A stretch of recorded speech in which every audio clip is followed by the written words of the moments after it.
हनुमान अंजना और केसरी के पुत्र हैं। उन्हें वायुदेव का भी पुत्र कहा जाता है क्योंकि उन्होंने अंजना को जादू की खीर दी थी, जिसके सेवन से हनुमान का जन्म हुआ था।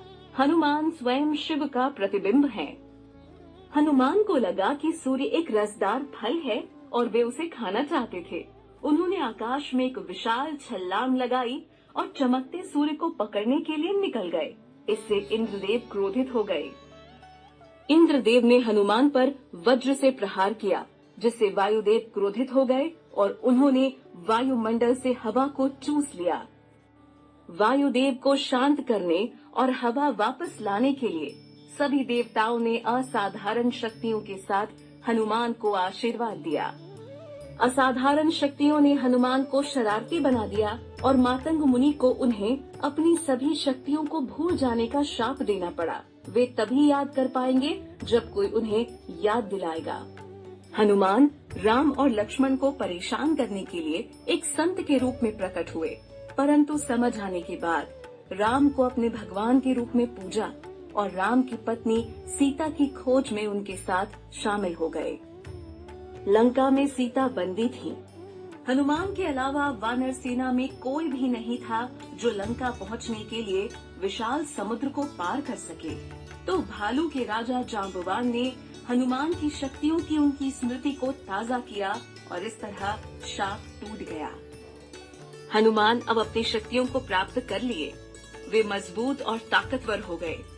तब उन्होंने सीता को बचाने के लिए अपनी जबरदस्त शक्तियों का उपयोग करते हुए लंका की ओर उड़ान भरी।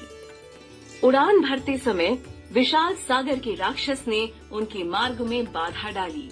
इसने हनुमान को निगल लिया, लेकिन हनुमान ने इसे फाड़ दिया और इसके शरीर से बाहर आ गए। हनुमान अंत में लंका पहुँचे। सीता को विश्वास दिलाने के लिए हनुमान ने राम की अंगूठी सीता के पास गिरा दी। इससे सीता को आश्वासन मिला कि उन्हें बहुत जल्द वापस लेने आएंगे।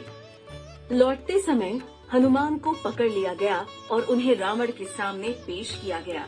अपनी शक्तियों को दिखाने के लिए उन्होंने अपनी पूंछ का एक सर्पील टीला बनाया और उसके ऊपर बैठ गए, जो सभी के लिए आश्चर्यजनक था। गुस्से में रावण ने हनुमान की पूंछ में आग लगा दी। हनुमान ने रावण के पूरे साम्राज्य को अपनी पूंछ में लगी आग से राख में बदल दिया। चूंकि सीता केवल राम के साथ लौटनी थी, राम को लाने के लिए हनुमान ने लंका से उड़ान भरी।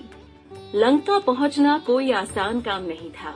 लंका तक पहुंचने के लिए समुद्र को पार करना था, इसलिए पत्थरों का एक पुल बनाया गया था।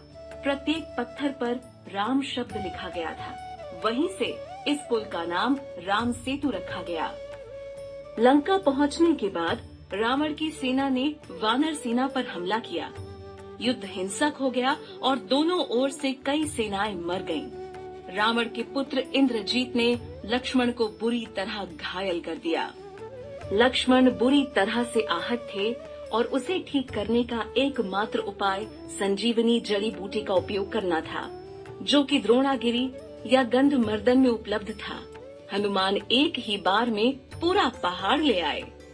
राम और रावण के बीच अंतिम लड़ाई में सत्य और न्याय की जीत हुई। राम ने ब्रह्मा के दिव्य से प्रहार किया, जिससे रावण का अवसान हो गया। राम और सीता हनुमान के आभारी थे और उन्हें एक अनमोल हार भेंट किया।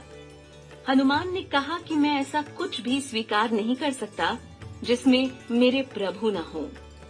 भीम बुजुर्ग हनुमान के पास आए और उन्हें अपनी पूंछ उठाने को कहा, क्योंकि इससे उसका मार्ग बाधित हो गया।